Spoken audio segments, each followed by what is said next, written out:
আসসালামু আলাইকুম wrestling lovers, কি অবস্থা সবার?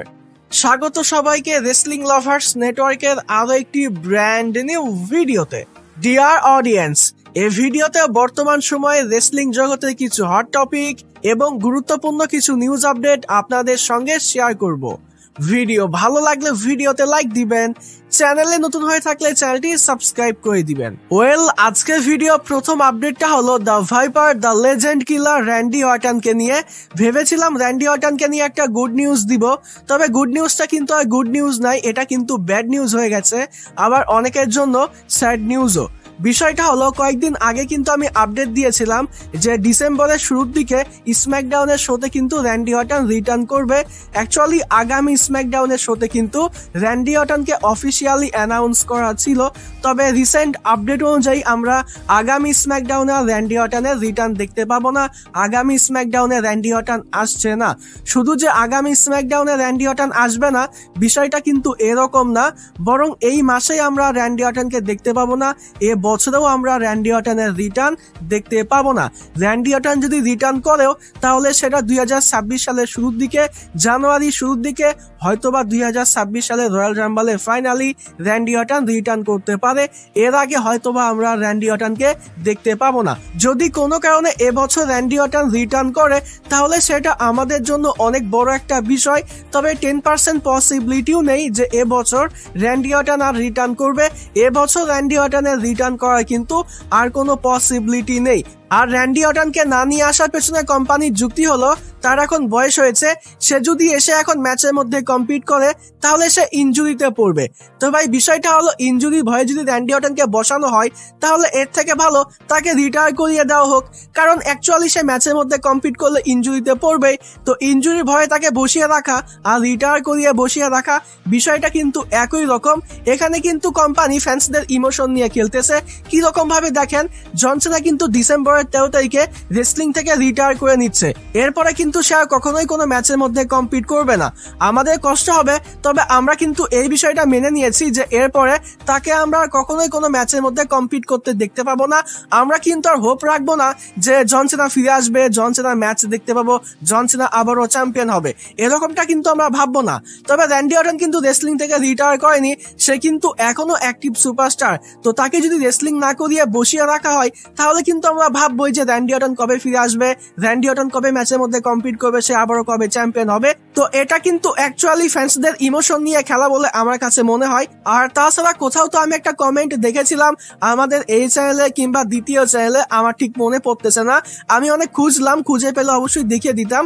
তো সেখানে একজন ভাই লিখেছিল কমেন্টে যে ট্রিপল এইচ হলো 14 টাইম চ্যাম্পিয়ন, র্যান্ডি অর্টনও 14 টাইম চ্যাম্পিয়ন। তো র্যান্ডি অর্টন যদি ফিরে আসে, সে যদি আবারও ম্যাচের মধ্যে কম্পিট করে তাহলে অবভিয়াসলি সে আরো একবার চ্যাম্পিয়ন হবে, কারণ র্যান্ডি অর্টনকে কিন্তু আমরা এখন হিল হিসেবে দেখতে চাই, তাকে আরো একবার চ্যাম্পিয়ন হিসেবে দেখতে চাই। তো র্যান্ডি অর্টনকে 15 টাইম চ্যাম্পিয়ন করতে চায় না বলেই ট্রিপল এইচ ইচ্ছা করে র্যান্ডি অর্টনকে বসিয়ে রেখেছে।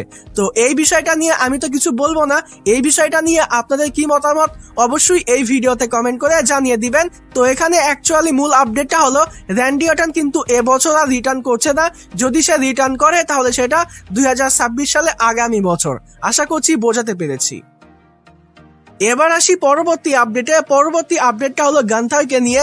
গান্থারকে নিয়ে কিন্তু অনেক বড় একটা আপডেট আছে, বিশেষ করে গান্থারের ফ্যান্সদের জন্য কিন্তু এটা অনেক বড় একটা গুড নিউজ। তবে নর্মাল রেসলিং ফ্যান্সরা কিন্তু এই বিষয়টা একেবারেই দেখতে চায় না, তারা কিন্তু এই বিষয়টা মোটেও একসেপ্ট করতেছে না।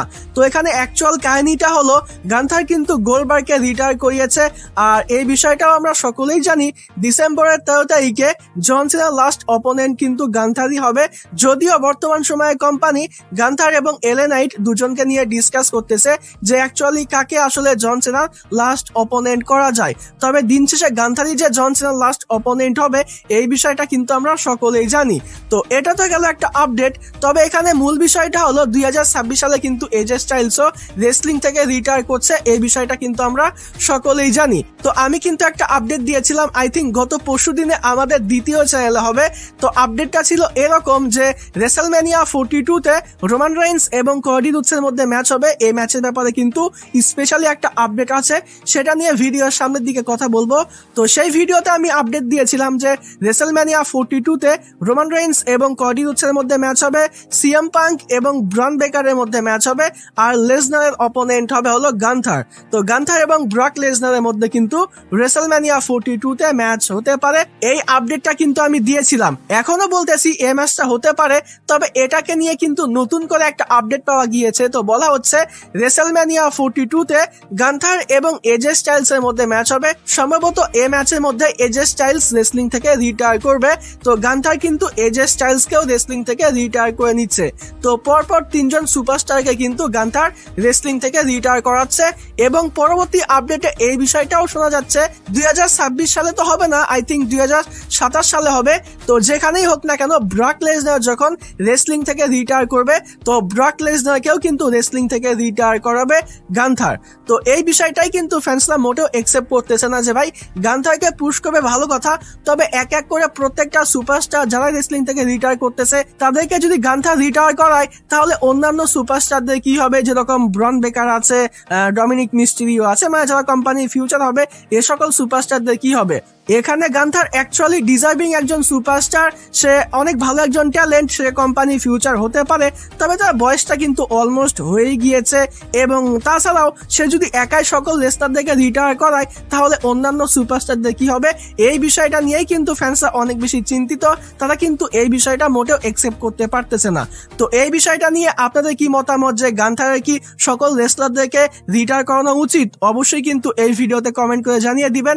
আমার কাছে মনে হয় যে গান্থারকে হয়তো বা র্যান্ডি অর্টনের মতো করতেছে। র্যান্ডি অর্টন যেরকম এক এক করে প্রত্যেকটা লেজেন্ডদেরকে কিল করতেছিল, তার ট্যাগলাইনই হয়ে গেছে যে লেজেন্ড কিলার। তো এরকম হয়তো বা গান্থারের সাথেও করতে যাচ্ছে কোম্পানি। তো এর জন্যই মূলত এরকম একটা আপডেট বেরিয়েছে। তবে ফ্যান্সরা কিন্তু মোটেও এই বিষয়টা দেখতে চায় না। আবারও বলতেছি, এই বিষয়টা নিয়ে আপনাদের কি মতামত অবশ্যই কিন্তু এই ভিডিওতে কমেন্ট করে জানিয়ে দিবেন। এবার আসি পরবর্তী স্টোরিতে। পরবর্তী স্টোরিটা হলো রোমান রেইন্স এবং কোডি রোডসকে নিয়ে। রেসেলম্যানিয়া 42 জন্য কিন্তু এই ম্যাচটা অলমোস্ট লক হয়ে গেছে। রেসেলম্যানিয়া 42 তে আমরা রোমান রেইন্স এবং কোডি রোডসের মধ্যেই ম্যাচ দেখতে পাবো। তো এই ম্যাচের ব্যাপারে কিন্তু অনেকগুলো আপডেট পাওয়া গিয়েছে। যেরকম 2025 সালের সার্ভাইভাল সিরিজ হবার আগে কোম্পানি কিন্তু সিক্রেটলি একটা মিটিং করেছে রোমান রেইন্স এবং কোডি রোডসকে নিয়ে। মানে সার্ভাইভাল সিরিজ শেষ হয়ে যাওয়ার পরে কোম্পানি এই ম্যাচটাকে কিভাবে বিল্ড আপ করবে। আমরা রোমান রেইন্স এবং কোডি রোডসের মধ্যে যে ফেস অফ দেখতে পেয়েছি, এটা কিন্তু কোম্পানি সেই সিক্রেট মিটিং এই এই বিষয়টা ঠিক করে নিয়েছে। আবার অন্য একটা আপডেটে বলা হচ্ছে কোম্পানির চিন্তা হলো রেসেলম্যানিয়া 42 তে রোমান রেইন্স এবং কোডি রোডসের মধ্যে যদি ম্যাচ করানো সম্ভব না হয় তাহলে কিন্তু এই ম্যাচটা হয়তো বা আর কখনোই হবে না। কারণ হলো রিয়েল লাইফে রোমান রেইন্স এবং কোডি রোডসের মধ্যে কোনো একটা ঝামেলা তো নিশ্চয় আছে। এখন এই ঝামেলাটা কি, এ ব্যাপারে কোনো আপডেট পাওয়া যায়নি। আমার এ ব্যাপারে সত্যিই কোনো ধারণা নেই। তবে ঝামেলা কিছু একটা নিশ্চয় আছে, যার কারণে তারা একে অপরের সঙ্গে কাজ করতে চায় না। তো এখন যেহেতু তারা রাজি হয়েছে, তো এর জন্য কোম্পানি যত দ্রুত সম্ভব রেসেলম্যানিয়া 42 তে রোমান রেইন্স এবং কোডি রোডসের মধ্যে ম্যাচ করাতে চাই। আমি কিন্তু বেশ কয়েকবার আপডেট দিয়েছি, কোম্পানি যত দ্রুত সম্ভব রোমান রেইন্স এবং কোডি রোডসের মধ্যে ম্যাচ করাতে চাই। তো তখন কিন্তু কোনো কারণ বলতে পারিনি। তো এখানে অ্যাকচুয়াল কারণটা হলো রিয়েল লাইফে রোমান রেইন্স এবং কোডি রোডসের মধ্যে ঝামেলা আছে, তারা আর কখনোই কাজ করতে চায় না। এর জন্য এই ম্যাচটা রেসেলম্যানিয়া 42 তে যত দ্রুত সম্ভব কোম্পানি করাতে চায়। তো এতক্ষণ এই যে আপডেটগুলো দিলাম, এটা কিন্তু মূল আপডেট নয় আমার এই ভিডিওর।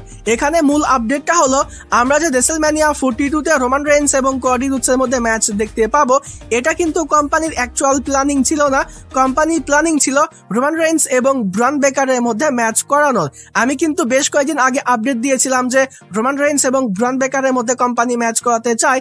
তবে রোমান রেইন্স কিন্তু নিজেই বলেছে ব্রন বেকার এখনো পর্যন্ত রোমান রেইন্সের সঙ্গে ম্যাচ খেলার জন্য রেডি হয়নি। তো যার জন্য রোমান রেইন্স কিন্তু জে উসোকে ফেস করতে চায়। তো আমি কিন্তু এরকম একটা আপডেট দিয়েছিলাম, আই থিঙ্ক আপনাদের সকলের মনে আছে।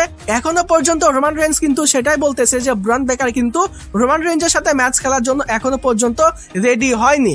তো এটার পেছনে অ্যাকচুয়াল কারণ কি আমি ঠিক জানি না। তো রোমান রেইন্স এবং কডি রোডসের মধ্যে রেসলম্যানিয়া 42 তে যে ম্যাচটা হবে, এই ম্যাচের আইডিয়া কিন্তু রোমান রেইন্স নিজেই দিয়েছে। রোমান রেইন্স কিন্তু নিজেই বলেছে যে রেসলম্যানিয়া 42 তে আমি কডিকে ফেস করতে চাই, এই ম্যাচটা বেস্ট হবে।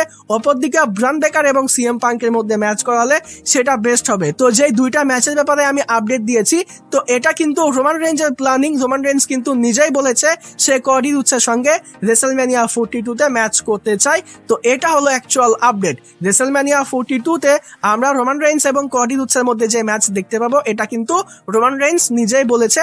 তো রোমান রেইন্স যেহেতু নিজেই এই ম্যাচের ব্যাপারে কথা বলেছে, তার মানে এই ম্যাচটাই কিন্তু রেসলম্যানিয়া 42 তে হবে। বলা যায় এটা কিন্তু 99.99% কনফার্ম। এবার আসি পরবর্তী আপডেটে। পরবর্তী আপডেটটা হলো সিএম পাঙ্ক এবং ব্রান বেকারকে নিয়ে। আমি কিন্তু গতকালকে রিভিউ ভিডিওতে বলেছি জানুয়ারির প্রথম যে মানডে নাইট রয়্যাল শো হবে 2026 সালের 5 তারিখে, তো সেখানে কিন্তু ওয়ার্ল্ড হেভিওয়েট চ্যাম্পিয়নশিপের জন্য ব্রান বেকার এবং সিএম পাঙ্কের মধ্যে ওয়ার্ল্ড হেভিওয়েট চ্যাম্পিয়নশিপের জন্য ম্যাচটা কনফার্ম হয়ে গেছে। তবে এটা তো রেসলম্যানিয়া 42 তে হবার কথা। তো বিষয় হলো এই ম্যাচের মধ্যে ব্রান বেকার হারবে এবং ব্রান বেকার 2026 সালের এলিমিনেশন চেম্বার জিতবে। হ্যাঁ, এটা কিন্তু আপডেট। বলা হচ্ছে আমরা 2026 সালের শুরুতে জানুয়ারির যে প্রথম মানডে নাইট রয়্যাল শো হবে, সেখানে সিএম পাঙ্ক এবং ব্রান বেকারের মধ্যে ম্যাচ দেখতে পাবো।